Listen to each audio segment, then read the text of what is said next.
Hello guys, welcome to weekly பாருங்க. Weekly cricketing updates தெரிஞ்சுட்டு போங்க. சோ ஃபர்ஸ்ட் எடுத்தன क्वेश्चन சொல்ல ஆரம்பிச்சிருவோமா? ஸ்டெஃபானி ஐசாக்ன்றவர் இந்த சைமன் டாஃபில் வீடியோ போட்டிருந்தோம்ல, அதுல வந்து கேட்டிருந்தாரு, ப்ரோ இப்போ ஒரு மேட்ச் வந்து அபேண்டன் ஆயிடுச்சு அப்படின்னா, ஒரு இன்னிங்ஸ் விளையாடிட்டு இருக்கிறப்போ மேட்ச் ஸ்டார்ட் பண்ணதுக்கு அப்புறம் வந்து அபேண்டன் ஆயிடுச்சு அப்படின்னா, அந்த மேட்ச்ல அது வரைக்கும் நடந்த ஸ்கோர்ஸ் இருக்கும்ல, பேட்ஸ்மேன் ரன்ஸ் அடிச்சிருப்பான் இல்ல பவுலர் வந்து விக்கெட் எடுத்திருப்பான், அது வந்து மேட்ச் அபேண்டன் ஆனதுக்கு அப்புறமும் வந்து கவுண்ட் ஆகுமா அவன் கரியர் ஸ்டாட்ஸ்ல அப்படின்ற மாதிரி கேட்டிருக்காரு. நீ சொல்ல Harish, yes or no? Yes, அந்த ஸ்கோர் வந்து கவுண்ட் ஆகும். அந்த இன்னிங்ஸ் எவ்வளவு விளையாடி இருக்காங்களோ அந்த ஸ்கோர் வந்து பர்சனல் ஸ்டாட்ஸ் வந்து அது கவுண்ட் ஆகும் ஆக்சுவலி. ஆமா, எனக்கு ஆக்சுவலி இந்த டவுட் வந்து எனக்கு 2009 அந்த டைம்ல இருந்தது. லைக் சுதீப் தியாகியோட டெபியூ மேட்ச் ஒன்று ஆடி இருப்பாரு, பெரசா காட்டில் ஆடி இருப்பாங்க, India Sri Lanka decider match 5th ஓடின்னு நினைக்கிறேன். அந்த பிட்ச் வந்து ரொம்ப அன்பிளேபிள் கண்டிஷனா இருந்ததுனால ஒரு 21 ஓவர்ஸ்க்கு அப்புறம் மேட்ச் அபேண்டன் ஆயிடும். ஆனா சுதீப் தியாகி அந்த மேட்ச்ல விக்கெட் எடுத்திருப்பாரு. எனக்கு ஒரு கேள்வி இருந்துச்சு, ஒருவேளை இந்த சுதீப் தியாகி இந்த விக்கெட் வந்து கவுண்ட் ஆகுமா அப்படின்னு வந்து நெக்ஸ்ட் மேட்ச்ல ஆர்வமா பார்க்கும்போது அது கவுண்ட் ஆயிருந்தது. அப்போ வந்து ஓகே கவுண்ட் ஆகும் முடிவு பண்ணேன். அதுக்கப்புறம் நம்ம பாக்குற மேட்ச் எல்லாம் வந்து கிளியரா தெரியும் அது வந்து கவுண்ட் ஆகும் அப்படின்ட்டு. சோ உங்க கேள்விக்கு பதில் எஸ் அப்படின்னு சொல்லிட்டு அடுத்த கொஸ்டினுக்கு போயிடலாம். பரத் வந்து சொல்லிட்டாரு. ஆமா, அடுத்து விஸ்வந்த் ராஜகுரு அப்படின்னு கமெண்ட் பண்ணிட்டாரு. சைமன் டாஃபில் வீடியோக்கு போட்டு அந்த கமெண்ட் தான். ப்ரோ, இந்த ஷார்ட் சிக்னல் பத்தி சொல்றீங்களா ப்ரோ? அது வந்து சர்க்கிளுக்குள்ள இருக்கிறப்போ வந்து அம்பையர் சொன்னா கரெக்ட் ப்ரோ, ஏன்னா வந்து கிட்ட இருக்கு. அந்த 30 யார்ட் சர்க்கிளை விட்டு வெளியே போனதுக்கு அப்புறம் எப்படி ப்ரோ ஒரு அம்பையரோட கால் வந்து கரெக்டா இருக்க முடியும்? ஏன்னா 45 மீட்டர்ஸ் 50 மீட்டர்ஸ் தள்ளி அது நடக்குது. அதனால அம்பையர் வந்து கொடுத்தாலுமே வந்து தப்பா தானே ப்ரோ இருக்கும். அது எப்படி கரெக்டா சொல்ல முடியும்? அதனால வந்து அம்பையர்ஸ் டிசிஷனை வந்து அம்பையர் காலை வந்து வேணாம்னு சொல்றது கரெக்டா தானே ப்ரோ அப்படின்ற மாதிரி வந்து சொல்லியிருந்தாங்க.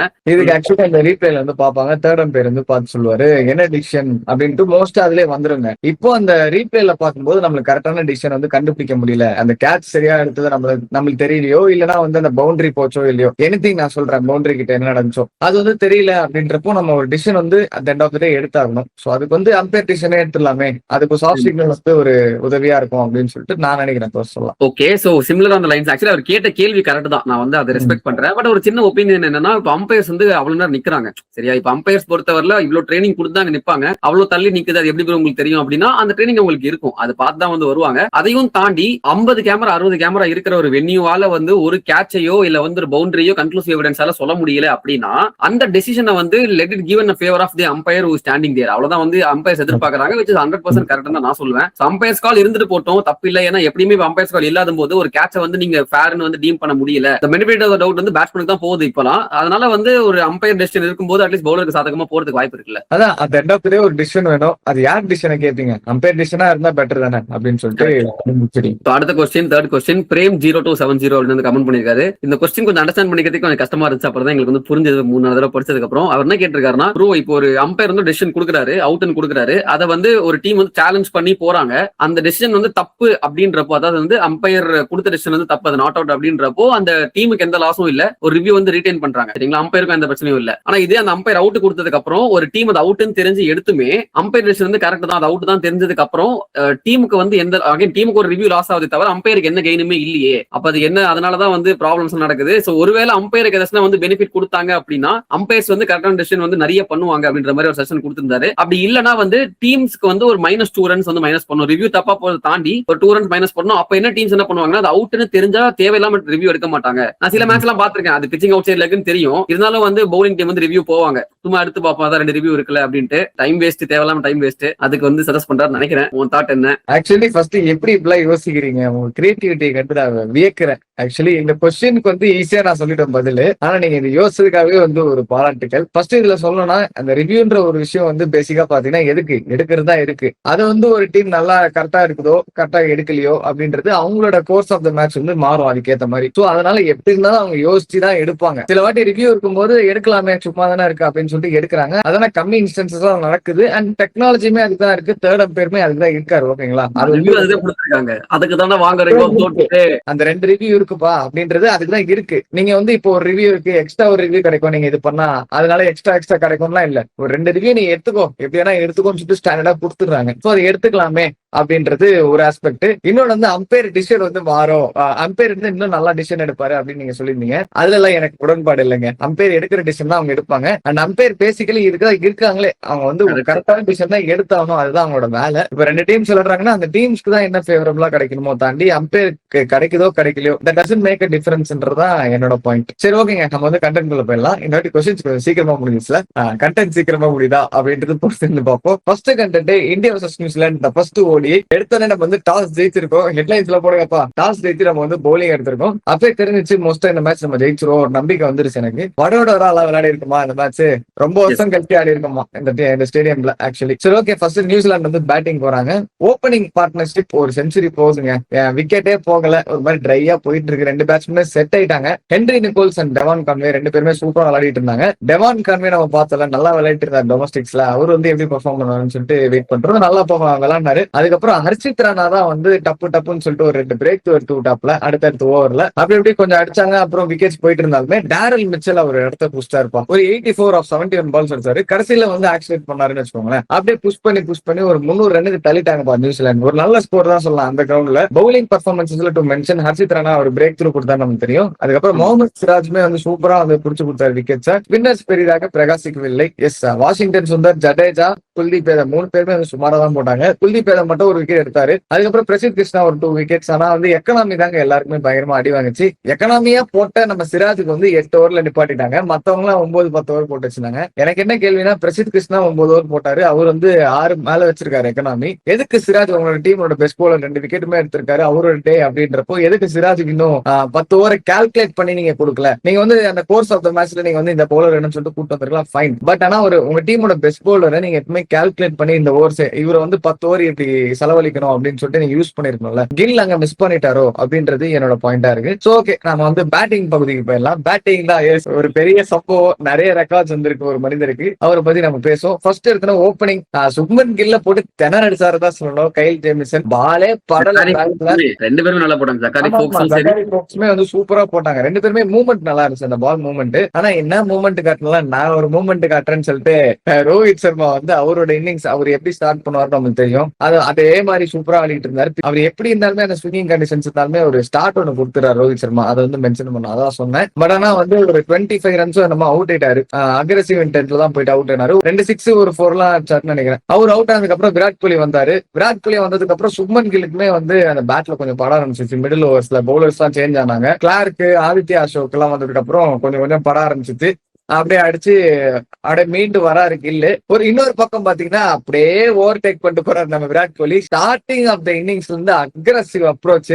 நான் சொல்றேனே, நான் வந்து சின்ன வயசு விராட் கோலியை பார்த்த மாதிரிதான் இப்ப பாக்குறேன். அந்த ஆஸ்திரேலியா சீரீஸ்ல 2 டக் ஆனாரு. அதுக்கப்புறம் தொடர்ந்து எல்லா இன்டர்நேஷனல் மேட்சும் அடிச்சிட்டு இருக்காரு. அந்த விஜயசாரி டிராபி கூட விட்டு வைக்காம அங்கேயே அடிச்சுட்டு இங்கே வந்து மனுஷன் பேய் ஃபார்ம்ல இருக்காரு. These legends are ageing like wine தான் நான் சொல்லுவேன். அந்த அளவுக்கு ஒரு ஃபைனஸ்டான ஒரு பேட்ஸ்மேன் ப்ரூவ் பண்ணிட்டு இருக்காங்க மேட்சுக்கு மேட்ச். விராட் கோலியோட அற்புதமான அந்த 93 ரன்ஸ் நான் வந்து கண்ணில் எடுத்து ஊத்திக்கலாம். அந்த இன்னிங்ஸே வந்து அவ்வளவு இன்டென்ஷனலா வந்து எங்கெல்லாம் ஆட முடியுமோ அந்த இன்டென்ட் எடுத்தாரு ஆக்சுவலி. அதுதான் வந்து பியூட்டி ஆஃப் த இன்னிங்ஸ் சொல்லலாம். நடுவில் கில்லு வந்து ஒரு சான்ஸ் கொடுத்தாருங்க பாயிண்ட்ல. சான்ஸ்ன்றதை தாண்டி அதெல்லாம் சான்ஸ் மாதிரி காமிச்ச ஒருத்தர் இருக்காரு. அவர் தான் அந்த கிளென் பிலிப்ஸ் சொல்லணும். நம்ம அந்த அட்டம் எடுப்பாரு. அவர் லெஃப்ட் ஹேண்ட் சைட்ல தான் எடுப்பாரு. லெஃப்ட் ஹேண்ட் சைட்ல நிறைய கேச்சஸ் எடுத்திருக்காரு. பட் லெஃப்ட் ஹேண்ட் சைட்ல அந்த அட்டம் எடுத்தது பெருசு இல்ல. செகண்ட் அட்டம் திரும்ப பால் வந்ததுக்கு அப்புறம் திரும்ப கை வச்சப்போ நான் ஷாக் ஆயிட்டேன். என்னடா இந்த அளவுக்கு ஒரு ரிஃப்ளெக்ஸ் யாரா இருக்க முடியுமான்ற மாதிரி. ஏன்னா அந்த பாயிண்ட்ல எவ்வளவு ஃபாஸ்டா வரும் நமக்கு தெரியும். அதுவும் தள்ளி போகுதுன்னா அங்க டைவ் அடிக்கிறதுக்கே நம்மளுக்கு டைம் ஆகும். அந்த டைமிங் எவ்வளவு தேவைப்படும் அப்படின்றது அதை வந்து Glenn Phillips made it look very easy. அதுதான் நான் சொல்லி ஆகணும். அவர் ஆக்சுவலி அந்த மேட்ச் ஃபுல்லாமே ஒரு 15-20 ரன்ஸ் கட் பண்ணிருப்பாரு.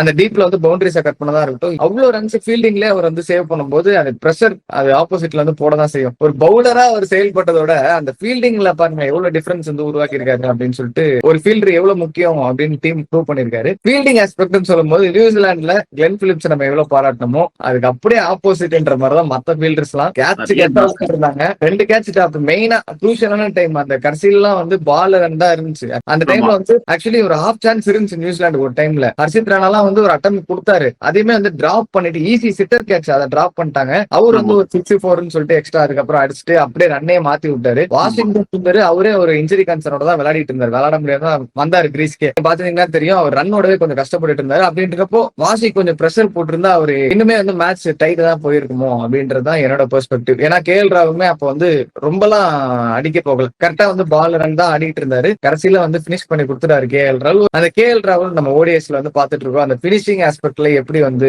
இந்தியா வந்து காப்பாத்திட்டு இருக்காரு அப்படின்னு சொல்லிட்டு அந்த மாதிரி இந்த மேட்ச்மே வந்து சூப்பர் சூப்பரா வந்து பினிஷ் பண்ணி கொடுத்தாரு. அவருக்கு வந்து ஒரு ஸ்டார்ட் இருக்கு மச்சி இந்த மேட்ச்ல வந்து, இந்த மேட்சோட சேர்த்து 13 மேட்ச் வந்து அவர் நாட் அவுட்டா முடிச்சிருக்காரு ஓடிஐல ரன் சேஸ்ல.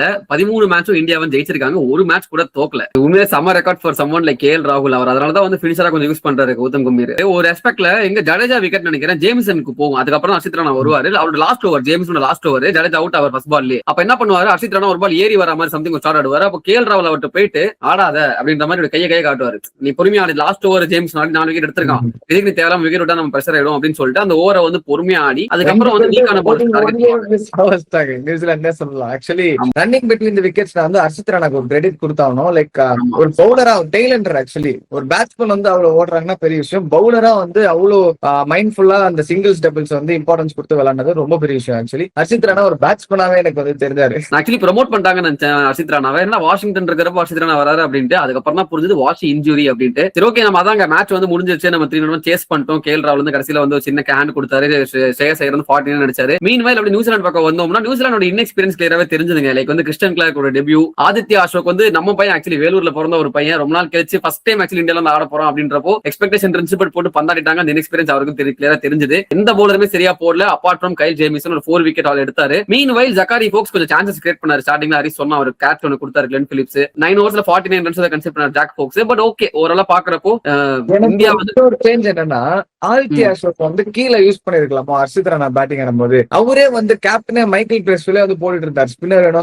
ஹர்ஷித் ராணா சொல்லிட்டு. அவர் அவ்வளவு பெரிய ஸ்பின்னர்லாம் கிடையாது. கேப்டன் அவர் மேல ட்ரஸ்ட் பண்ணத நீங்க ஒரு லெக் ஸ்பின்னர் கிட்ட ஏன் கொடுத்துருக்க கூடாது? குவாலிட்டி பேட்ஸ்மேன் கிட்ட ரன் கொடுத்துட்டாரு, அதெல்லாம் ஃபைன். கீழே வந்து ஒரு டெய்லண்டர் ஹர்ஷித் ராணா மாதிரி ஒரு பவுலர் வந்து ஆடுறப்போ அங்கதான் நீங்க வந்து லெக் ஸ்பின்னர் யூஸ் பண்ணிருக்கலாம். ஒரு 2 விக்கெட் வந்து நீங்க ஈஸியா தூக்கி இருக்கலாம் அடுக்கடுக்கா. அது வந்து ஒரு பிரஷர் கிரியேட் பண்ணி எதுக்கு மைக்கேல் கிரெஸ்வெல் அவருக்கே போனாரு அப்படின்றது ஒரு கேள்வியா இருந்துச்சு எனக்கு. ஏன்னா கேஎல் ராகுல் அப்ப சான்ஸ் எடுத்துக்க மாட்டாரு ஸ்பின்னர்லாம். சோ அதான் ரெண்டு சைடுமே கேப்டன்சி சைடுல கொஞ்சம் மிஸ்டேக்ஸ் இருந்துச்சு. சரி ஓகே, நெக்ஸ்ட் மேட்ச் எல்லாம் சரி பண்ணுவாங்க. 2 கேப்டன்ஸ் விளையாடுறது பாக்கிறதுக்கு ரொம்ப ஆர்வமா இருக்கேன். மீன்வைல் அவன் ஹரிஸ் சொன்ன மாதிரி வாஷிங்டன் சுந்தருக்கு ஒரு இன்ஜுரி, பவுலிங் பண்ணும்போதே ஒரு 5th ஓவர் போட்டு முடிச்சதுக்கு அப்புறமே கொஞ்சம் இப்படி புடிச்சிட்டு போனாரு. சரி சைட் ஸ்டைல் போல திரும்ப வந்துருவாரு அப்படின்னு நினைச்சேன். பட் அப்புறம் தான் தெரிஞ்சு ரிப்ல வந்து ஒரு இன்ஜுரி. பேட்டிங்குமே வந்து ரொம்ப ஸ்ட்ரகிள் பண்ணி ஆடினாரு, ஓடுறதுமே வந்து ரொம்ப ஸ்ட்ரகிள் பண்ணி 2 ஓட வேண்டிய இடத்துல 1 சிங்கிள் தான் ஓடினாங்க. அதுக்கப்புறம் ஆஃப்டர் தி மேட்ச் எண்ட்ஸ் அது கிளியரா அனௌன்ஸ்மென்ட் கொடுத்துட்டாங்க. Washington Sundar will be ruled out of the entire series அப்படின்னு சொல்லிட்டு அவருக்கு பதிலா வந்து ரிப்ளேஸ்மெண்ட்டுக்கு நாங்க இப்பதான் ஒரு ரீல போட்டு வரோம். அது வந்து நம்ம சொல்லுவோம் அது யாரு இந்த ரிப்ளேஸ்மெண்ட் அப்படின்ட்டு. மீன்வேல் சீரிஸ் ஸ்டார்ட் பண்றதுக்கு முன்னாடியே பாத்தீங்கன்னா ரிஷப் பண்ட் வந்து ஒரு இன்ஜுரியில வந்து அவரு போயிட்டாரு. அவருக்கு பதிலா Dhruv Jurel who had a magnificent Vijay Hazare trophy comes into the team. ஓ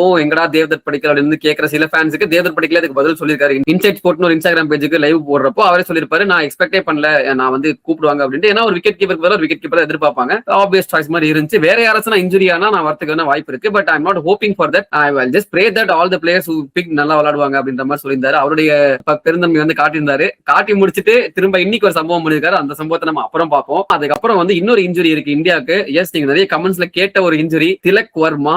அவருக்கு வந்து ஆக்சுவலி விஜயாச்சாரிய டிராஃபி ஒரு மேட்ச் ஆடி முடிச்சதுக்கு அப்புறம் வந்து அவருக்கு ஒரு இன்ஜுரி, டெஸ்டிகுலர் இன்ஜுரி வந்து சம் ஏதோ இஷ்யூஸ் இருந்து சர்ஜரி வந்து பண்ணிருக்காரு. அதனால அவர் வந்து பாத்தீங்கன்னா இந்தியா நியூசிலாந்து T20 சீரிஸ் இருக்குல்ல, அதுல வந்து ஃபர்ஸ்ட் 3 மேட்ச் வந்து ரூல் அவுட் பண்ணிட்டாங்க. 4th 5th மேட்ச் வந்து கதை இப்போதைக்கு தெரியல. It depends on is recovery. அதுக்கப்புறம் ஒருவேளை ரெக்கவர் ஆயிட்டாரு அப்படின்னா T20 சீரிஸ் T20 வேர்ல்ட் கப்லயும் வந்து அவர் விளையாடுவாரு. அப்படி இல்ல அப்படின்னா replacements can be done.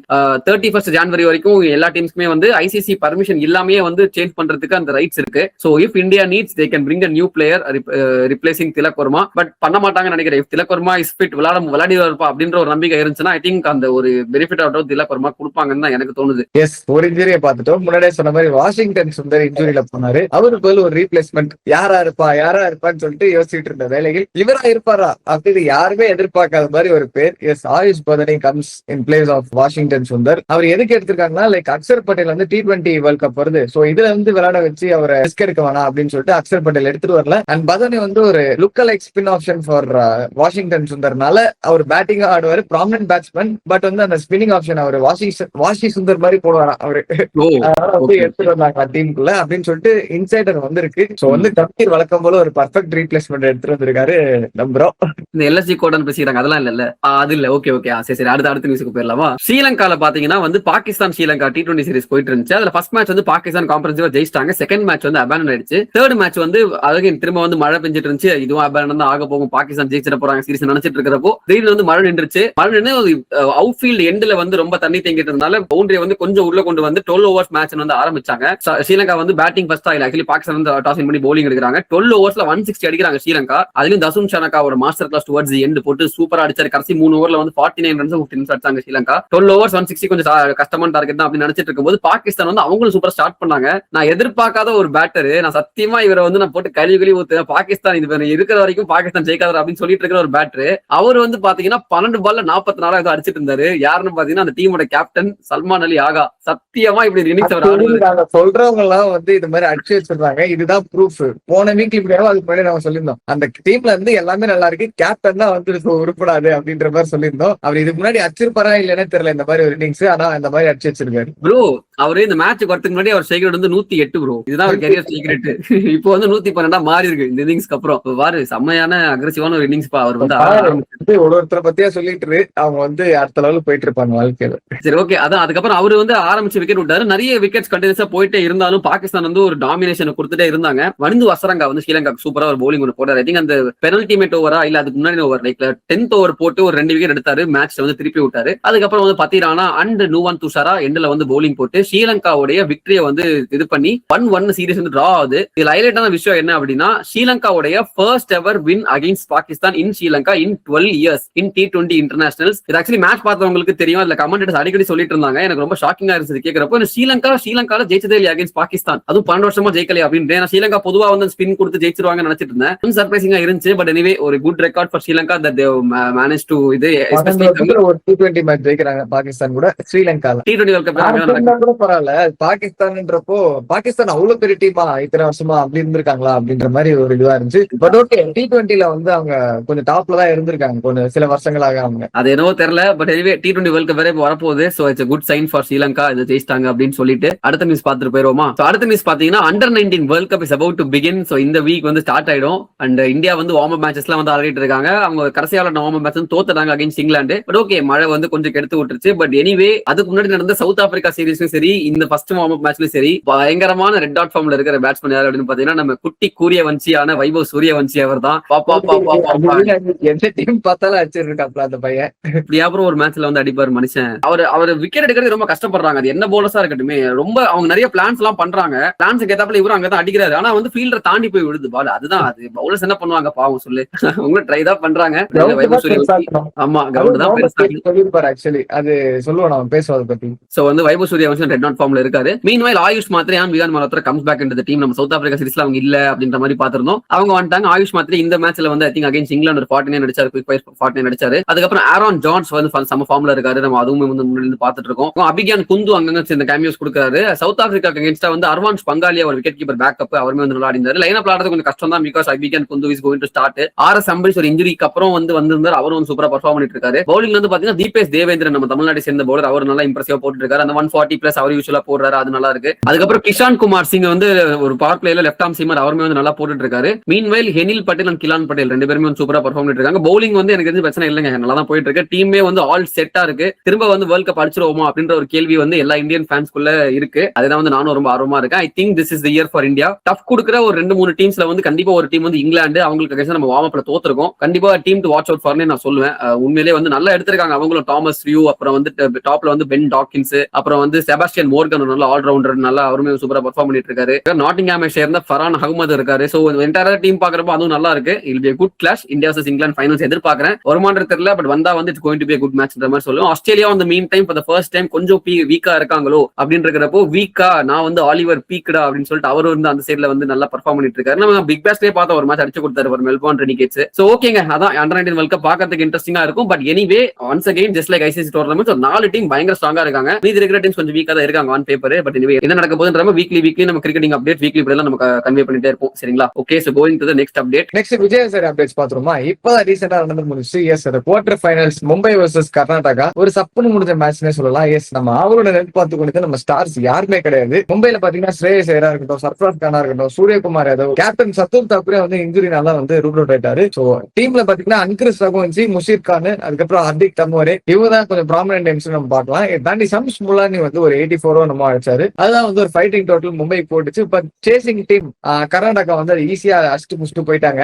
Padikkal once again அவர் இன்னைக்கு திரும்ப வந்து ஒரு 84 ரன்ஸ் அடிச்சு ஒரு கன்சிஸ்டன்டா வந்து விளையாடிட்டே இருக்காரு. எனக்கு அந்த சான்ஸ் கிடைக்கிற வரைக்கும் நான் விளையாடுவேன்னு சொல்லிட்டு எல்லா மேட்சும் கன்சிஸ்டன்டா தொடர்ந்து அடிச்சுக்கிட்டே இருக்காரு விஜயசாரி டிராஃபி. படிக்கலோட லிஸ்டே ஆவரேஜ் வந்து பார்த்தோம்னா 84. சரியா? அதை மேனேஜ் ஆமா. பண்ற மாதிரி இந்த மேட்ச்ல ஒரு 84 அடிச்சிருக்காரு. பை த வே நிறைய பேருக்கு ஒரு கேள்வி வந்துச்சு. ருத்ராஜ் கேக்வாட் வந்து ரீசெண்டா வந்து அந்த ஒரு மேட்ச் அடிச்சு முடிச்சாரு, செஞ்சுரி 130 அடிச்சிருப்பாரு. அப்போ வந்து Ruturaj Gaikwad becomes the batsman with highest average in list A cricket அப்படின்னு வந்து நிறைய ஸ்டாட்ஸ் வந்துச்சு. 58.2 மைக்கேல் பெவனை தாண்டி இருக்காருப்பா அப்படின்ட்டு. அப்ப நிறைய பேர் கேட்டிருந்தாங்க, ப்ரோ படிக்கலுக்கு வந்து 84 இருக்கே ப்ரோ, அப்ப அவர் தானே ப்ரோ டாப்ல இருக்கணும், ஏன் ப்ரோ ருத்ராஜ் கேக்வாட் டாப்னு சொல்றாங்க அப்படின்ட்டு. அந்த கேள்விக்கு ஒரு சின்ன கிளாரிபிகேஷன்.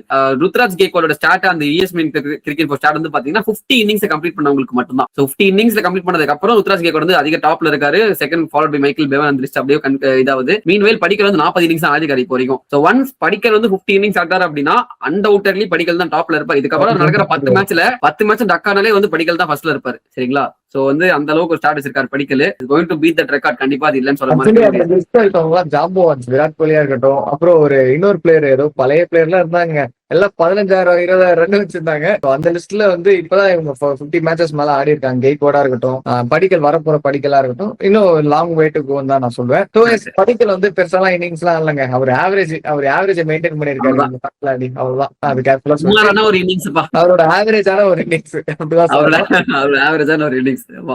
எஸ். நெக்ஸ்ட் வந்து இந்த பக்கம் பாத்தீங்கன்னா இந்த குவார்டர் ஃபைனல், இன்னொரு பக்கம் பாத்தீங்கன்னா யூபி வர்சஸ் சௌராஷ்டிரா ஒரு குவார்டர் ஃபைனல் நடந்துச்சு. யூபி பாத்தீங்கன்னா தொடர்ந்து ஜெயிச்சுட்டே வந்தாங்க இந்த விஜயசாரை டிராபில. ஆனா கரெக்டா அந்த குவார்டர் ஃபைனல்ல போட்ட விட்டு தோத்துட்டு வெளில போயிட்டாங்க. சோ யூபி பாத்தீங்கன்னா ஃபர்ஸ்ட் இன்னிங்ஸ் 310 அப்படின்ற ஒரு ஸ்கோர் வந்து வச்சிருந்தாங்க. நல்லாதான் விளையாண்டாங்க. சமீர் ரிஸ்வியா இருக்கட்டும், கோஸ்வாமியா இருக்கட்டும், அவங்க ஒரு 80+ ஸ்கோர்ஸ் வந்து அடிச்சாங்க. அந்த அதர் எண்ட் பாத்தீங்கன்னா சௌராஷ்டிரா வந்து அது ஈஸியா வந்து சேஸ் பண்ணிட்டு போயிட்டாங்க. டு மென்ஷன் மார்க்கெட் வந்து சூப்பரான ஒரு ஆல்ரவுண்டர் பெர்ஃபார்மன்ஸ். அவர் வந்து ஒரு 80+ ரன்ஸ் அடிச்சு ஒரு 2 விக்கெட்ஸ் வந்து எடுத்து கொடுத்தாரு. அவர் கூட பாத்தீங்கன்னா கேப்டன் ஹார்விக் தேசாய் ஓப்பனிங் ஆடி அவரு ஒரு செஞ்சுரி அடிச்சு ஈஸியா கம்ஃபர்டபுள் விக்டரி ஃபார் சௌராஷ்டிரானே சொல்லலாம். சோ இதாங்க குவார்டர் ஃபைனல்ஸ் அப்டேட். ஆக்சுவலி ரெண்டு மேட்சுமே வந்து மழையில வந்து முடிஞ்சு விஜேடி மெத்தட்லாம் டிசைட் பண்ணாங்க. சேசிங் டீம் வந்து ஜெயிச்சிரும் அப்படின்ட்டு வந்து ப்ரெடிக்ஷன்ல. எனிவே சேசிங் டீம் ஜெயிச்சிருக்கும், அதான் வந்து உண்மை. ரெண்டு ஸ்ட்ராங்கான கண்டெண்டர்ஸ் மும்பை அண்ட் யூபி வந்து எலிமினேட் ஆயிட்டாங்க. யூபி வந்து எஸ்பெஷலி இன்னுமே ஸ்ட்ராங்.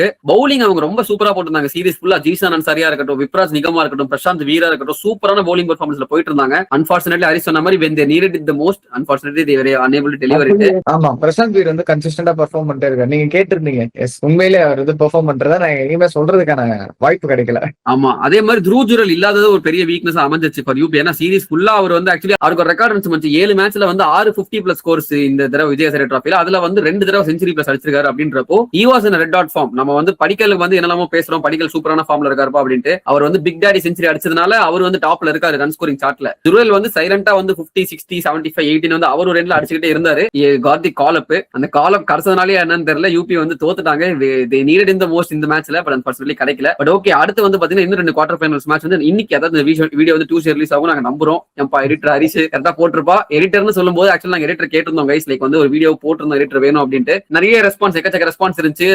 நாங்களே எக்ஸ்பெக்ட் பண்ணல அவ்வளவு பேர் ரிப்ளை பண்ணுவாங்க அப்படின்ட்டு. நிறைய பேர் அமைச்சிருந்தீங்க. அதை நாங்க வந்து முடிஞ்ச அளவுக்கு எங்களுக்கு பிடிச்ச எங்களுக்கு கம்ஃபர்டபுளா இருந்த சில வீடியோ எடிட்டர்ஸ் வந்து நாங்க கான்டாக்ட் பண்ணிட்டு பேசிட்டு இருக்கோம். we are just looking for a next level of cricket. இந்த மாதிரி நிறைய எடிட்டிங்ஸ் வந்து நல்லா பண்ணி இன்னும் கொஞ்சம் பெட்டரா கன்வே பண்ணோம் அப்படின்ட்டு. ஓகே, சென்ட் பண்ணதுக்கு ரொம்ப நன்றி.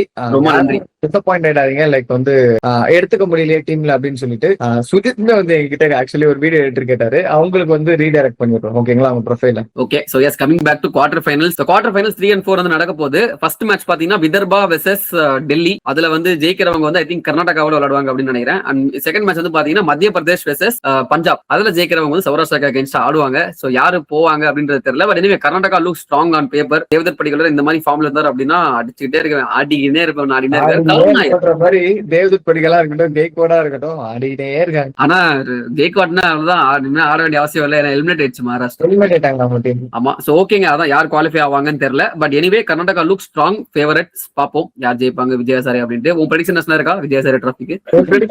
கர்நாடகா ஜெயிக்குமோ அப்படின்ற மாதிரி தோணுது. நானும் கர்நாடகா ஜெயிக்கும் தான் நினைக்கிறேன். பாப்போம். சரி, அடுத்த அப்டேட் பாத்தீங்கன்னா ஒரு பையங்க, சரிங்களா, ஒரு கிரிக்கெட்ல ஒரு அப்பாவும் பையனும் ஒரே டீம்ல கிரவுண்ட்ல ஒரே பிட்ச்ல வந்து பார்ட்னர்ஷிப் போட்டு 50+ பார்ட்னர்ஷிப் அடிப்பாங்க அப்படின்னு நான் சொல்லியிருந்தாங்க அப்படின்னா கண்டிப்பா வந்து அடப்போட அப்படின்னு சொல்லியிருப்பேன். பட் உண்மையிலே இந்த விஷயம் நடந்திருக்கு. எஸ், ரீசெண்டா நடந்த பங்களாதேஷ் பிரீமியர் லீக்ல நோக்கல் எக்ஸ்பிரஸ் ரெப்ரசென்ட் பண்ற முகமது நபி அவருடைய பையனான அசான் ஐசக்கில் 2 பேரும் வந்து பார்ட்னர்ஷிப் போட்டு 50 ரன்ஸ் அடிச்சது மட்டும் இல்லாம அசான் ஐசக்கில் ஒரு 90+ ரன்ஸ் வந்து அடிச்சு வந்து அந்த டீம் வந்து ஜெயிக்கவும் வச்சாங்க. இதை வந்து first time in cricket history ஒரு லீக் ஸ்டேஜ், அதாவது இன்டர்நேஷனல் லெவல்ல வந்து பாத்தீங்கன்னா ஒரே மேட்ச்ல வந்து அப்பா பையன் காம்பினேஷன் விளையாடுறாங்க அப்படின்ற வந்து ஒரு யூனிக்கான ரெக்கார்ட் வந்து வச்சிருக்காங்க. இது வாஸ் டியூ டு கம்முங்க. முகமது நபி வந்து அவருடைய ரிட்டையர்மெண்ட் இதனால தான் வந்து போஸ்ட்போன் பண்ணிட்டே வந்தாரு. என் பையனை நான் வந்து ஆப்கானிஸ்தான் கலர்ல பார்த்தே ஆவேன் அப்படின்ட்டு. ஹசன் இசக்கிலுக்கு நோவாலியா எக்ஸ்பிரஸ் கேப்பை கொடுத்தது யாரு தெரியுமா? அவங்க அப்பா முகமது நபி தான். அதெல்லாம் வந்து எவ்வளவு ப்ரௌடான மொமெண்டா இருக்கும். என் அப்பாவே வந்து கேப் கொடுக்குறாரு அப்படின்ட்டு ஒரு இன்டர்வியூ ஒன்று வச்சிருப்பாங்க. அப்ப கேட்டிருப்பாங்க உங்க அப்பா ரொம்ப ஸ்ட்ரிக்டா அப்படின்ட்டு. அவன் வந்து சீச்சி ஸ்ட்ரிக்டெல்லாம் இல்ல, எங்க அப்பா வந்து உண்மையிலே செம கைடிங்கா இருப்பாரு அப்படின்னு சொல்லி முடிச்சதுக்கு அப்புறம் முகமது நபி மறைப்பாரு, ஏய் ட்ரைனிங்ல நான் ஸ்ட்ரிக்ட் தாண்டி, அப்படிலாம் அவன் விட மாட்டேன் அப்படின்ற மாதிரி சொல்லிருப்பாரு. ஒரு ஃபன்னியான ஒரு இன்டர்வியூ மாதிரி போச்சு. But anyway coming back to the match, Premier League கொஞ்சம் போரா தான் போகுதுன்னு வச்சுக்கோமே. ஏன்னா வந்து ரொம்ப டாப் 4 டாமினன்ட் டீம்ஸா இருக்கு. நோக்கல் எக்ஸ்பிரஸ் வந்து தோத்துக்கிட்டே இருந்தாங்க. ஏதோ ரீசெண்டா 2 மேட்ச் ஜெயிச்சிட்டாங்க. சோ அந்த லீக பத்தி அதிகமா பார்க்க வேணாம். இந்த மேட்சை பத்தி பாத்தீங்கன்னா அதான் நான் சொன்ன மாதிரி ஹசன் இசக்கில் ஒரு 90 அடிச்சு முகமது நபி அவர் ஒரு கான்ட்ரிபியூஷன் கொடுத்து அந்த டீம் வந்து ஈஸியா ஜெயிச்சிருச்சு. சோ அவ்வளவுதாங்க. மத்தபடி இந்த லீக் பத்தி பாக்கிறதுக்கு பெருசா ஒன்றும் இல்ல. இந்த ஹசன் இசக்கில் முகமது நபி இன்சிடென்ட் கொஞ்சம் கேட்கறதுக்கு இன்ட்ரெஸ்டிங்கா இருக்குன்னு நான் ஷேர் பண்ணேன். அவ்வளவுதான். சரிங்களா, அடுத்த நியூஸ் பார்த்து போயிடலாம். நெக்ஸ்ட் வந்து முகமது கைஃப், ஒரு ரிட்டையர்ட் கிரிக்கெட்டர், நமக்கு தெரியும். அவர் வந்து ஒரு லெஜெண்ட். அவர் வந்து ஐபிஎல்ல ஒரு சின்ன ஒரு ஸ்டேட்மெண்ட் கொடுத்திருக்காரு. ஐபிஎல் கிரவுண்ட்ஸ் எல்லாம் வந்து கொஞ்சம் பெருசாக்கணும்ப்பா. இப்ப இருக்கிற கிரவுண்ட்ஸ் எல்லாம் வந்து ஒரு 55-60 மீட்டர் தான் இருக்கு. இதை வந்து ஒரு 75 மீட்டர்ஸ் 80 மீட்டர்ஸ் ஆக்குனா வந்து இன்னும் கொஞ்சம் வந்து அந்த ஸ்போர்ட்ஸ் எல்லாம் வந்து குறையும். நீங்க வந்து என்டர்டெய்னிங்கா ஆக்கணும் அப்படின்னு சொல்லிட்டு இந்த கிரவுண்ட்ஸ் எல்லாம் சின்ன சின்னதா வச்சிருக்கீங்க, அதெல்லாம் வந்து கொஞ்சம் பெருசாக்குங்க அப்படின்னு சொல்லிட்டு பவுலர்ஸ்க்கு சப்போர்ட்டா தான் இந்த ஸ்டேட்மெண்ட் அமர்ந்திருக்கு. கொஞ்சம் மேட்சை கொஞ்சம் வந்து ரன்ஸ் குறைக்கணும் அப்படின்ற மாதிரி அவர் சொல்லியிருக்காரு. இன்னொரு விஷயம் என்னன்னா, அந்த இம்பாக்ட் பிளேயர் ரூல் எல்லாம் ஒன்றும் கிடையாதுங்க, அது எடுக்கணும்னு சொல்லிட்டு பல கோடி பேர்ல அவரு வந்து புதுசா வந்து சொல்லியிருக்காரு. நிறைய பேர் சொல்றதாங்க இம்பாக்ட் பிளேயர் ரூல் வந்து எடுக்கணும் அப்படின்னு சொல்லிட்டு அவரும் வந்து ரைஸ் அப் பண்ணிருக்காரு. இதெல்லாம் வந்து என்டர்டெய்னிங் பர்பஸ்க்கு நீங்க வச்சாலுமே மேட்சோட சுவாரஸ்யம் வந்து ரொம்ப ஒரு பேட்ஸ்மேன் ஓரியன்டா போகுது அப்படின்ற ஆஸ்பெக்ட்ல சொல்லியிருக்காரு. ஆமா, நம்ம அடுத்து பார்க்கக்கூடிய அப்டேட்டுமே வந்து இந்த லீக்ஸ் சம்பந்தமான ஒரு அப்டேட் தான். Yes, coming back to Big Bash League. Big Bash வந்து பாத்தீங்கன்னா இந்த ஆஷஸ் முடிஞ்சிருச்சு அப்படின்றதுனால இந்த டெஸ்ட் ஆடிட்டு இருந்த பிளேயர்ஸ் எல்லாம் திரும்ப வந்து ரெஸ்பெக்டிவ் பிரான்சைஸ் வந்து ஆட ஆரம்பிச்சிட்டாங்க. அதுல வந்து சில நோட்டபிள் மென்ஷன், சிட்னி சிக்ஸர்ஸ்க்கு வந்து ஸ்டீவன் ஸ்மித், அப்புறம் வந்து பிரிஸ்பேன் ஹீட்டுக்கு வந்து Usman Khawaja, Alex Carey for Adelaide Strikers, Brendan Doggett for Melbourne Renegades அப்படின்னு சொல்லிட்டு நிறைய பேர் வந்து back to the respective franchise. இதுல உஸ்மான் கவாஜா இருந்துட்டு அவர் ஃபர்ஸ்ட் மேட்ச்லயே குவாஜாவாடா ஏதோ ஒன்னு குவாஜானே வச்சுப்போம், சரிங்களா. உஸ்மான் குவாஜா வந்து பிரிஸ்பேன் ஹீட்டுக்கு ஃபர்ஸ்ட் மேட்ச்லயே வந்து அவரோட மேட்ச் வின்னிங் நாக் வந்து ஆடி ஜெயிச்சு கொடுத்தாரு பிரிஸ்பேன். மீன்வைல் ஸ்டீவ் ஸ்மித்தோட மச் அவைட்டட் கம்பேக், அந்த மேட்ச் வந்து மழையில வந்து அபாண்டன் ஆயிடுச்சு ஹோபார்ட் ஹரிகேன்ஸ் அகைன்ஸ்டா. சோ அந்த அபாண்ட்மெண்ட்னால Hobart Hurricanes become the first team to qualify for Big Bash semifinals இந்த வருஷத்துக்கு. சோ ஸ்டீவ் ஸ்மித்னு பாக்குறப்ப அவருடைய டீம்மேட்டான மிச்சல் ஸ்டார்க்குமே வந்து is going to make a grand comeback into the big bash after 11 long years. So வந்து he is going to play for Sydney Sixers. 16th January வந்து அவருடைய first match வந்து ஆட போறாரு. அண்ட் இதுல என்ன நோட்டபிள் மென்ஷன்னா, ஸ்டீவ் ஸ்மித் மிச்சல் ஸ்டார்க்லாம் வந்து T20 world cup ஸ்குவாட்ல இல்ல அப்படின்றதுனால ஒருவேளை அந்த டீம் வந்து குவாலிஃபை ஆச்சு அப்படின்னா 11 வரைக்கும் ஆடுவாங்க அப்படின்னு வந்து கிரிக்கெட் ஆஸ்திரேலியா வந்து சொல்லிருக்காங்க. அதே மாதிரி வந்து ட்ரேவிஸ் ஹெட் வந்து அன்பார்ச்சுனேட்லி அவர் வந்து T20 வேர்ல்ட் கப் இருக்குன்றதுனால வந்து ஒரு ரெஸ்ட் வேணும் அப்படின்னு சொல்லிட்டு அவர் வந்து ரெஸ்ட் எடுத்துட்டு இருக்காரு. Is not going to play in Big Bash. Scott Boland similar தான். ஸ்காட் பேலண்ட் 5 மேட்சுமே ஆடினாரு. he also bowled the most number of overs for Australia இந்த ஆஷஸ்ல அப்படின்றதுனால அவருக்கும் எனக்கு ரெஸ்ட் வேணும்னு சொல்லிட்டு அவரும் வந்து is not playing in the ongoing big bash. But anyway Big பேஷ்னு பாக்கும்போது நம்ம முன்னாடி சொல்லியிருந்தேன் ஹோபார்ட் ஹரிகேன்ஸ் குவாலிஃபைடு. ரொம்ப சூடு பறக்க அனல் பறக்க போயிட்டு இருக்குங்க. அந்த ஒரு 4 டீம் மீதி 3 டீம் என்னவா இருக்கும் அப்படின்றது ரேஸ் போயிட்டு இருக்கு. அதுக்கப்புறம் ஒரு சின்ன விஷயம், yes Melbourne Renegades vs Sydney Thunders மேட்ச்ல இன்னைக்கு நடந்த மேட்ச்ல பாத்தீங்கன்னா இன்னொரு ரிட்டையர்ட் அவுட் சம்பவம் வந்து நடந்துச்சு. இது யாருக்குன்னு பாத்தீங்கன்னா முகமது ரிஸ்வானா வந்து அவருக்கு தட்டு தடு மாதிரி விளையாடிட்டு இருப்பாரு. பேட்ல பாலே படாம விளையாடிட்டு இருப்பாரு. அவர் வந்து சார் நீங்க கொஞ்சம் வாங்க சார் அப்படின்னு சொல்லிட்டு வில் சதர்லாண்ட் வந்து கூப்பிட்டு அவர் உள்ள போவாரு. தம்பி கீழே இறங்குப்பா, தம்பி போறோம் கீழே இறங்கு அப்படின்னு சொல்லிட்டு கீழே இறக்கி விட்டுருப்பாங்க. ஆனா அந்த மனுஷன் உண்மையிலே சொல்றேன், லெஜெண்ட் கிஜன் எல்லாம் பேசுறாங்க பாகிஸ்தான் கிரிக்கெட். ஆனா யோயோ போயிட்டு மெல்போர்ன் ரெடிகேட்ஸ் ஒரு கூர் போட்டு வித்துறா இருப்பா. நிறைய மேட்ச்ல வந்து அது ஏன்னு தெரியல, ரிஸ்வான் நாங்களும் சப்போர்ட் தான் பண்ணிட்டு இருப்போம், எனக்கு ரொம்ப பிடிக்கும். பட் எனிவே அந்த ஃபார்ம் இல்ல, அதனால வந்து தோத்துட்டாங்க. பிடிச்ச ஒரு பிளேயர்னா அது ரிஸ்வான் தான். யாரும் பிடிக்காது எனக்கு. பட் எனிவே இனி மெல்போர்ன் ரெடிகேட்ஸ் தோத்துட்டாங்க. தோத்ததுக்கு ஒரு முக்கியமான காரணம் ரிஸ்வான் தான் அப்படின்ட்டு வந்து இப்ப ரெடிகேட்ஸ் ஃபேன்ஸ் செம கோவமா இருக்காங்க. அந்த ட்விட்டர்ல அந்த ஒரு டெம்ப்ளேட்ல நான் பார்த்தேன், யாராச்சும் இவரை பாத்தீங்களா அப்படின்ட்டு அறுவலோட வெயிட் பண்ணிட்டு இருக்காங்க ரெடிகேட்ஸ் ஃபேன்ஸ்லாம். பட் எனிவே அது வந்து அந்த லீக் போயிட்டு இருக்குங்க. தண்டர்னு சொல்லும்போது டேவிட் வார்னர் செம்ம ஃபார்ம்ல இருந்தாரு. மேட்சுக்கு மேட்ச் அடிச்சிட்டு இருந்தாரு. நம்ம பார்த்தோம் செஞ்சுரி அடிச்சாருன்னு பார்த்தோம். அதுக்கப்புறம் வந்து 80, 17 கண்டினியூஸ் அடிச்சிட்டே இருந்தாரு. அன்பார்ச்சுனேட்லி அவர் இன்ஜுரி காரணமா is ruled out of the Big Bash. அவர் வந்து இதுக்கப்புறம் விளையாட மாட்டாரு. Anyway there eliminated. Both teams are eliminated. இப்போ வந்து டெண்டர்ஸும் எலிமினேட், மெல்போர்ன் ரெடிகேட்ஸ் எலிமினேட். மீதி இருக்கிற 6 டீம்ல 4 டீம் குவாலிஃபை ஆகும். அதுல ஒரு டீம் வந்து ஹோபார்ட் ஹரிகேன்ஸ் கன்ஃபார்ம் ஆயிடுச்சு. மீதி 3 டீம் எந்த டீம் சரிங்களா, அதான் வந்து போட்டி போயிட்டு இருக்கு. என்னுடைய ப்ரெடிக்ஷன் ஸ்டார்டிங்லயே சொல்லிட்டேன், மெல்போர்ன் ஸ்டார்ஸ் வந்து இந்த வருஷம் கப் அடிக்கிறாங்க, நீங்க வேணா பாருங்க அப்படின்ட்டு. ஒருத்தர் வந்து பார்க்கலாம். அவங்க ஆக்சுவலி கடைசியில ஒரு 3 மேட்சா போடாத காலமா தான் இருக்குங்க. நான் சொன்னதுல இருந்து தோக்க ஆரம்பிச்சாங்கன்னு நினைக்கிறேன். அது எனக்கு தெரியல, கப் அடிச்சிருவாங்க அப்படின்னு நம்புறேன். ஓகே, அடுத்த அப்டேட். இதே மாதிரி ஒரு ப்ரெடிக்ஷன் வச்சிருந்தாங்க SA20ல. இந்த தடவை ஒரு நியூ வின்னர் வந்து இருக்கும் SA20ல. ஒன்னு பிரிட்டோரியா கேபிட்டல்ஸ், இல்ல டர்பன் சூப்பர் ஜெயன்ஸ், இல்ல JSK. 3 பேர் ஒரு டீம் வந்து கப் அடிப்பாங்க அப்படின்னு சொல்லியிருந்தேன். அதுல வந்து ஒருத்தர் இன்ஸ்டாகிராம்ல வந்து சண்டை எல்லாம் போட்டாரு. ப்ரோ நீங்க எப்படி ப்ரோ MI வந்து இப்படி சொல்லுவீங்க, MI டீம் பாத்தீங்களா ப்ரோ, கடப்பார ப்ரோ அப்படின்னு சொல்லிட்டு இருந்தாரு. கடப்பார ப்ரோ எலிமினேட் ஆயிடுச்சே ப்ரோ, என்ன ப்ரோ பண்றது. Yes MI I think they became the official team and தெரியல. 8 மேட்ச்ல வந்து அவங்க 2 மேட்ச் ஜெயிச்சிருக்காங்க. ஆமா, அது அவ்வளவுதான், பேஷண்ட் டெட். சோ இன்னைக்கு நாங்க மேட்ச் ரெக்கார்ட், இந்த வீடியோ ரெக்கார்ட் பண்ணிட்டு இருக்கும்போது விக்டோரியா கேபிட்டல்ஸ் அகைன்ஸ்டா வந்து திணறிட்டு இருக்காங்க. 58 for 5 சேசிங் 186. சோ தோத்துருவாங்க அசியூம் பண்ணிட்டு சொல்றேன். they will be out of the SA20. Victoria Capitals எக்கச்சக்க கிரிட்டிசிசம் இருந்துச்சு. டிவால் ப்ரூவைஸ் எடுத்து காசெல்லாம் வேஸ்ட் பண்ணிட்டாங்க, டீம் வந்து பேலன்ஸா இல்ல அப்படின்ட்டு. பட் நான் கொஞ்சம் சொல்லியிருந்தேன் அப்படிலாம் இல்லங்க, டீம் வந்து ஓரளவுக்கு நல்லா இருக்கு, கண்டிப்பா டாப் 4ல முடிக்கிற அளவுக்கு பெர்ஃபார்மன்ஸ் கொடுப்பாங்க அப்படின்னு சொல்லியிருந்தேன். they got it right, they got the combination right. சூப்பரா வந்து பெர்ஃபார்ம் பண்ணி கடைசியில் 5 மேட்சுமே வின். சூப்பரா அவங்க வந்து எல்லாமே செட் பண்ணிட்டாங்க. எஸ்பெஷலி ரசல் வேற வந்துட்டார் அப்படின்றப்போ ரசல் ரதர்ஃபோர்ட் என்ன ஃபார்ம்ல இருக்காரு மச்சி, சமையாடிட்டு இருக்காரு மேட்சுக்கு மேட்ச்.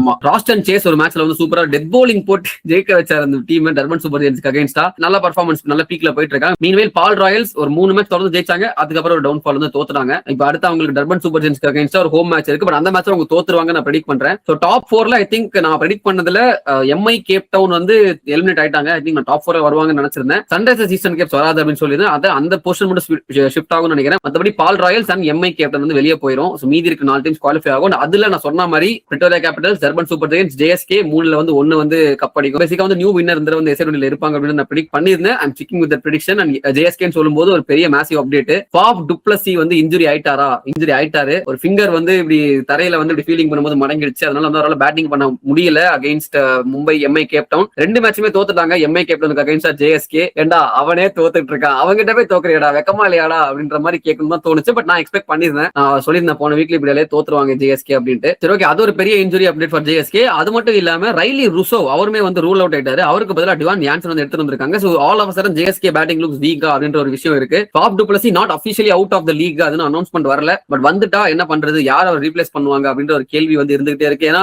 அங்க சவுத் ஆப்பிரிக்காலுமே பெரிய ரீப்ளேஸ்மெண்ட்ஸ் யாரும் இல்ல. ஆண்டல் ஃபெக்லுக்வாயோ தான் எடுத்துட்டு வந்தாகணும். லைக் டு லைக் ரீப்ளேஸ் பண்ணாலும் எனக்கு தெரியல, எப்படிப்பா லைக் டு லைக் அது ஆகும் தெரியல எனக்கு. பட் எனவே ஸ்டீவ் ஸ்டாக் இருக்காரு பேக்ரவுண்ட்ல, ஒரு வளர்ந்து வர ஒரு யங்ஸ்டர், மேபி அவருக்கு சான்ஸ் கொடுப்பாங்களா. நீல் டீமர்ஸ் அப்படி விக்கெட் கீப்பர் பேட்டர் இருக்காரு, ரிவால்டோ மூன்சாமின்னு ஒரு பேட்டர் இருக்காரு. சோ இவங்க எல்லாமே ஃபாஃப் டு பிளஸிக்கு ஈக்குவலா வர வாய்ப்பே இல்ல. அவர் பேட்டிங்க கூட விட்டுருவோமே, ஃபாஃப் டு பிளஸியோட ஃபீல்டிங்க்கு கிட்ட கூட வர முடியாதுன்னு நான் சொல்லுவேன். அவர் மனுஷன் ஒவ்வொரு மேட்சுக்கும் வந்து கிளென் பிலிப்ஸ் நீ சொல்ற, ஃபாஃப் டு பிளஸியும் நான் சொல்லுவேன் அந்த வயசுல மனுஷன் ஒவ்வொரு மேட்ச்லயும் 10 ரன் 15 ரன் சேவ் பண்ணி பிளைண்டர் ஆஃப் கேட்ச் எல்லா மேட்ச்லயும் எடுத்துக்கிட்டே இருக்காரு. So that's going to be a big miss for JSK if he's not deemed fit for the remaining of the season. பொறுத்து பார்ப்போம் SA20ல யார் ஜெயிப்பாங்க அப்படின்றது. உங்க ப்ரெடிக்ஷன் நீங்க இன்னும் கமெண்ட் செக்ஷன்ல போடுங்க. அண்ட் கடைசி நம்ம பார்க்கக்கூடிய மென்ஸ் அப்டேட், PSL பத்தின ஒரு அப்டேட். சோ ரீசெண்டா பாத்தீங்கன்னா PSL ஆக்ஷன் நடந்துச்சு. PSL ஆக்ஷனா எங்க அப்படி நடக்கலையே, பிளேயர்ஸ் வித்தா மாதிரி எனக்கு தெரியல அப்படின்னு கேட்டீங்கன்னா, இது வந்து பிளேயர் ஆக்ஷன் கிடையாது, இது வந்து டீம் ஆக்ஷன். 2 டீம்ஸை வந்து ஆக்ஷன் போட்டு கூறு போட்டு வித்துருக்காங்க. அதுல வந்து பாத்தீங்கன்னா 2 புது சிட்டிஸ் வந்து பிரான்சைஸ் எடுத்திருக்காங்க. என்னன்னு பாத்தீங்கன்னா ஒன்னு சிஎல் கோட், ரெண்டாவது வந்து ஹைதராபாத். எஸ், இப்போ வந்து IPL மட்டும் இல்ல PSLலயும் வந்து நம்ம ஹைதராபாத் டீம் வந்து பார்ப்போம். தெரியாதவங்களுக்கு சொல்லிடுறேன், பாகிஸ்தான்லயும் ஒரு ஹைதராபாத் இருக்கு சரிங்களா. அந்த ஹைதராபாத் வந்து இப்போ ஒரு பிரான்சைஸ் எடுத்து நடத்த போறாங்க. போட்டியா வரான், IPLக்கு எல்லா வகையிலும் போட்டியா வராம வச்சவன் எல்லாத்துக்கும் போட்டி போடுறான் போல. சரி ஓகே பாப்போம். மீன்வேல் அந்த வகையில வந்து முல்தான் சுல்தான்ஸ் என்ற ஒரு டீம் இருந்துச்சு, அதை நம்ம போன வீக்லி இப்படியே பார்த்தோம். அவங்க வந்து ஓனர் வந்து அதை PSL கிட்ட வந்து ஓனர்ஷிப் மாத்திட்டு இந்த கிளம்பிட்டேன் துபாய்க்கு அப்படின்னு வந்து கிளம்பிட்டாரு அப்படின்ட்டு. இப்போ வந்து PCB இருந்துகிட்டு அந்த டீமையும் வந்து விற்கணும் அப்படின்னு முடிவு பண்ணிட்டாங்க. ஏன்னா இப்ப வித்த இந்த சிஎல் கோட் பிரான்சைஸ் ஹைதராபாத் பிரான்சைஸ் பாத்தீங்கன்னா அவங்க எதிர்பார்த்த அமௌண்ட்டை விட 5 மடங்கு எக்ஸ்ட்ராவா வந்திருக்கு அப்படின்ற மாதிரி சொல்லியிருக்காங்க. ஏன்னா வந்து அவங்க இஸ்லாமாபாத் யூனிட் தான் வந்து காஸ்ட்லியஸ்ட் பிரான்சைஸா இருந்துச்சு, அதை விட 3 மடங்கு அதிகமா வந்து இந்த முறை சிஎல் கோட்டும் ஹைதராபாத்தும் சேல இருக்கு. அப்படி இருக்கிறப்ப முல்தான் சுல்தான்ஸையும் பேசாம நம்ம இப்படியே வித்துட்டா இன்னும் கொஞ்சம் எக்ஸ்ட்ரா காசு கிடைக்கும்ல அப்படின்னு சொல்லி எதிர்பார்க்கறாங்க போல PCB. எஸ்பெஷலி 2 புது பிரான்சைஸ்க்கு இவ்வளவு அமௌண்ட் போயிருக்கிறப்போ ஆல்ரெடி வந்து ஹிஸ்டரி இருக்கிற ஒரு பிரான்சைஸ் முல்தான் சுல்தான்ஸ் ரெகுலரா வந்து ஃபைனல்ஸ் போவாங்க, ஒரு முறை கப் அடிச்சிருக்காங்க சம்திங் லைக் தட், ஒரு கப் கண்டிப்பா அடிச்சிருக்காங்கன்னு தெரியும். இதெல்லாம் வச்சு பார்க்கும்போது அந்த ஹெரிட்டேஜும் இருக்கு. அதனால வந்து இந்த முறை வந்து 10 மடங்கு அதிகமா கூட செல்லாக வாய்ப்பு இருக்கு அப்படின்னு வந்து எதிர்பார்த்துட்டு இருக்காங்களாமா PCB. அது எப்படின்றது நம்மளுக்கு தெரியல.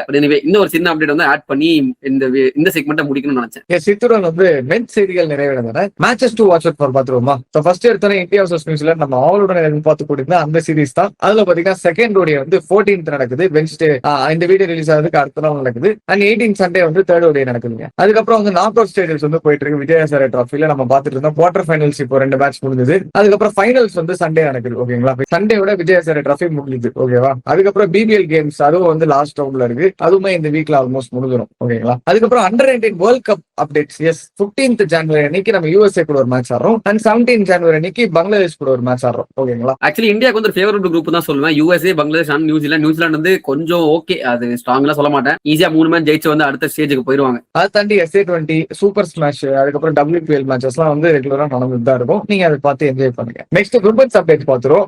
பர்த்டே சொல்லுப்பா. எஸ், WPL ஸ்டார்ட் ஆயிடுச்சு கைஸ். நான் ஸ்டார்ட் ஆகிறதுக்கு முன்னாடி எதிர்பார்த்த ஒரு ப்ரிவியூ நாங்க ஸ்டார்ட் ஆனதுக்கு அப்புறம் தான் போட்டிருக்கோம். எக்கச்சக்க கிளிச்சுங்க, அது வந்து என்ன ஆச்சு ஏதாச்சுன்னு தெரியல. தெரியல, பட் ரொம்ப லேக். நாங்க ஆக்சுவலி போட்ட வீடியோவே லேக். ஆனா அந்த வீடியோவை விட மோசமான லேக்னா அப்ப பாத்துக்கோங்க எந்த அளவுக்கு இருந்திருக்கும் அப்படின்ட்டு. நாங்க வந்து ரெக்கார்ட் பண்ணி எடுத்து கேன்சல் பண்ணி திரும்ப ரெக்கார்ட் பண்ணி எடுத்து கேன்சல் பண்ணி தான் வந்து ஒரு வீடியோ வந்து நாங்க ஒரு வழியா போட்டோம். But anyway coming to WPL first மேட்சே வந்து ஸ்டார்டட் ஆன பேங்க். நான் வந்து நடைன் டி கிளார்க் நாங்க அந்த வீடியோ போட்டிருந்தோம், ஆக்சுவலி ஒரு ரீல்ஸ் மாதிரி எடுத்து போட்டிருந்தோம். அந்த மேட்சுக்கு அப்புறம் எல்லாமே வந்து க்ளோஸ் என்கவுண்டர் மாதிரி போச்சு. பட் இப்போ இந்த வீடியோ நாங்க ரெக்கார்ட் பண்ண அன்னைக்கு வந்து பாத்தீங்கன்னா RCB vs UP Warriors. இதுல வந்து UP Warriors கப் அடிப்பாங்க அப்படின்னு சொல்லி முடிச்சுட்டு கையோட வீடியோ ரிலீஸ் பண்ண கையோட மேட்ச் பார்க்க உட்கார்ந்த கிரேஸ் ஹாரிஸ் போட்டு வச்சு செஞ்சு விட்டு அமிச்சாங்க UP Warriors. அதுல ஒருத்தர் கமெண்ட் வேற போட்டிருந்தாரு, ப்ரோ உங்க வீடியோ பாத்துக்கிட்டே இந்த மேட்சை பார்த்தேன் ப்ரோ, கிரேஸ் ஹாரிஸ் வந்து பார்த்தேன் ப்ரோ ஒரு கமெண்ட் வந்து போட்டிருந்தாரு. அதாங்க. பட் எனிவே 2 மேட்ச் தான் முடிஞ்சிருக்கு. But still UP Warriors is long way to go. இன்னும் 8 மேட்ச் இருக்கு. அவங்கள பொறுத்த வரைக்கும் 3rd பிளேஸ் முடிச்சா கூட குவாலிஃபை ஆயிடுவாங்க. சோ அதான் வந்து இந்த உமன்ஸ் பிரீமியர் லீக் உடைய சிறப்பம்சம். சரிங்களா, MLC மாதிரி தான். அது பொறுத்து இருந்து பார்க்கலாம். Meanwhile Gujarat Giants top of the டேபிள்ல இருக்காங்க. Sophie Devine ageing like a wine அப்படின்னு சொல்லுவேன். ஹாரிஸ் ஆல்ரெடி சொல்லியிருந்தான். யாருக்கு சொன்னேன்? ஸ்டார்டிங்ல ரோஹித் சர்மாவுக்கு சொல்லியிருந்தேன். அதுதான் வந்து நான் சோஃபி டி வைனுக்கும் சொல்லுவேன். என்னமான பர்ஃபார்மன்ஸ் பா, 95 அடிச்சாங்க பேட்டிங்ல. பவுலிங்ல கடைசி ஓவர்ல 7 ரன் டிஃபெண்ட் பண்ணோம். Laura Wolvaardt, Jemimah Rodrigues, Marizanne Kapp, அதுக்கப்புறம் வந்து இன்னொரு பிளேயர் யாரோ ஒருத்தங்க வந்தாங்க. அவங்களும் வந்து நல்லா ஆடக்கூடிய ஒரு பிளேயர் தான். ஐ திங்க் ஸ்னேர் ஆனு நினைக்கிறேன். வந்தாங்க 7 ரன்ஸை வந்து டிஃபெண்ட் பண்ணி மேட்சை வந்து 7 ரன்ஸை வந்து டிஃபெண்ட் பண்ணி ஜெயிச்சாங்க. அதுவும் எப்படின்னு பாத்தீங்கன்னா அந்த ஓவர்லயே வந்து 3 ரன் தான் கன்சிடர் பண்ணாங்க. 3 ரன் 2 ரன் தான் கன்சிடர் பண்ணிருந்தாங்க. Actually Jemimah wicket, Laura Wolvaardt wicket வேற எடுத்திருந்தாங்க. அப்படின்றப்போ what a final over she bowl. Man of the player of the மேட்ச்மே வந்து அவங்களுக்கு தான் கிடைச்சது. பட் எனிவே WPL ஒரு நல்ல ஸ்டார்ட் கிடைச்சிருக்கு. மீன்வைல் இன்ஜுரிஸுமே வந்து நிறைய இருக்குங்க. எஸ்பெஷலி எஸ்டிகா பாட்டியா அவங்க வந்து குஜராத் ஜெயண்ட் சைன் பண்ணியிருந்தாங்க. அவங்க வந்து she is ruled out of the WPL. அதனால வந்து BCCI என்ன சொல்லியிருக்காங்க அப்படின்னா, நீங்க ரிப்ளேஸ்மெண்ட் சைன் பண்ண முடியாது அப்படின்னு சொல்லி ஸ்டார்டிங்லேயே ஒரு ரூல் போட்டு தான் வந்து எஸ்டிகா பாட்டியா எடுக்க வச்சிருக்காங்க. எஸ்டிகா பாட்டியாக்கு மட்டும் இல்ல, எஸ்டிகா பாட்டியா அண்ட் பிரத்திகா ராவல் 2 பேருமே வந்து நீங்க டீம்ல எடுத்தீங்கன்னா உங்களால இன்ஜுரி ரிப்ளேஸ்மெண்ட் சைன் பண்ண முடியாது, தெரிஞ்சுதான் எடுக்கிறீங்க அப்படின்னு சொல்லிட்டு ஒரு ஒரு நான் அப்ஜெக்ஷன் சர்டிபிகேட் NOC வந்து சைன் பண்ணதுக்கு அப்புறம் தான் இந்த 2 பிளேயர்ஸ் வந்து ரெஸ்பெக்டிவ் ஃபைனல்ஸ் எடுத்திருக்காங்க. அதனால இப்போ எஸ்டிகா பாட்டியா இன்ஜுரி ஆனதுக்கு அப்புறம் Gujarat giants can't find replacement. சரிங்களா, அது ஒரு விஷயம் இருக்கு. மீன்வைல் RCB பக்கம் பாத்தீங்கன்னா பூஜா வஸ்திராக்கர் ஒரு இன்ஜுரியில தான் இருந்தாங்க. பட் ரொம்ப நாள் கழிச்சு ஷோல்டர் இன்ஜுரிக்கு அப்புறம் ரெக்கவராய் வந்துட்டு இருக்காங்க அப்படின்னு நினைச்சிட்டு இருக்கும்போது திரும்ப ஒரு injury. She is ruled out for 2 weeks அப்படின்ட்டு இப்போ ரீசெண்டா மலன் ரங்கராஜன் வந்து இன்டர்வியூல சொல்லியிருந்தாரு. It's going to be big blow for RCB. But anyway it's not a blow bro. ஏன்னா நாங்க வந்து 2 மேட்ச் ஜெயிச்சிட்டோம், டாப் ஆஃப் தி டேபிள்ல இருக்கும் அப்படின்னு சொல்லிட்டு அவங்களும் வந்து அங்க இருக்காங்க. சமையான performance consistent by RCB. Hayley மேத்யூஸ்க்கு வந்து ஒரு சின்ன நிகழ் ஒரு இன்ஜுரி கன்சர்ன் இருந்துச்சு. பட் அவங்களும் வந்து she is fully recovered. She might even play the next match again Gujarat அப்படின்ற மாதிரி சொல்லிருக்காங்க. சோ ஓவரால் பாக்குறப்ப WPL ரொம்ப இன்ட்ரெஸ்டிங்கா இருக்கு. நான் எல்லா மேட்சும் ஃபாலோ பண்ணிட்டு இருக்கேன். முடிஞ்ச அளவுக்கு உங்களுக்கு ரெகுலரா வந்து அப்டேட்ஸ் வந்து வீக்லி பீரியட்ல மட்டும் இல்லாம நாங்க அந்த மாதிரி ரீல்ஸ் எடுத்து போடுறோம். ரொம்ப சூப்பரான மேட்சா இருந்தா ரீல்ஸ் எடுத்து போடுறோம் அப்படின்ற மாதிரி நாங்க ஒரு ப்ராமிஸ் கொடுத்துட்டு இந்த வீடியோ நாங்க வந்து எண்ட் பண்றோம். எஸ், அந்த ரீல்ஸ் சொல்லும் போது விமன்ஸ் அப்டேட்ஸ் மட்டும் இல்ல, ஏதாவது பெஞ்ச் கிரிக்கெட்ல வந்து இப்போ டக்குன்னு இம்பார்ட்டன்டா ஏதாவது போடணும், அதாவது நல்ல சுவாரஸ்யமா ஏதாவது போடணும்னா நாங்க அப்பப்போ எடுத்து பைட்ஸ் போட்டுட்டு இருக்கோம். அதை நீங்க பாக்கணும்னா இன்ஸ்டாகிராம் வந்து எங்களை ஃபாலோ பண்ணிக்கோங்க. ஹேண்டில் வந்து டிஸ்கிரிப்ஷன்ல கொடுத்துருவோம். ஸோ எஸ், இத்துடன் செய்திகள் நிறைவேறாங்க. இதுக்கப்புறம் நெக்ஸ்ட் வீக் வந்து அடுத்த வார செய்திகளோட வந்து சந்திக்கிறோம். அண்ட் இந்த வீடியோ உங்களுக்கு பிடிச்சிருக்கும்னு நினைக்கிறேன். இந்த வீடியோ பிடிச்சிருந்துச்சுன்னா ஒரு லைக் போட்டு எங்களுக்கு சப்போர்ட் பண்ணுங்க. அண்ட் இந்த மாதிரி இன்ட்ரெஸ்டிங்கான வீடியோஸ் நீங்க ரெகுலரா பார்த்துக்கிட்டே இருக்கணும் அப்படின்னு நினைச்சீங்கன்னா கிரிக்கோ டைம் மட்டும் ஒரு சப்ஸ்கிரைப் மட்டும் போட்டுட்டு இருக்கேன். ஏன்னா சின்ன பசங்க நாங்க. எங்களை சப்ஸ்கிரைப் பண்ணுங்க.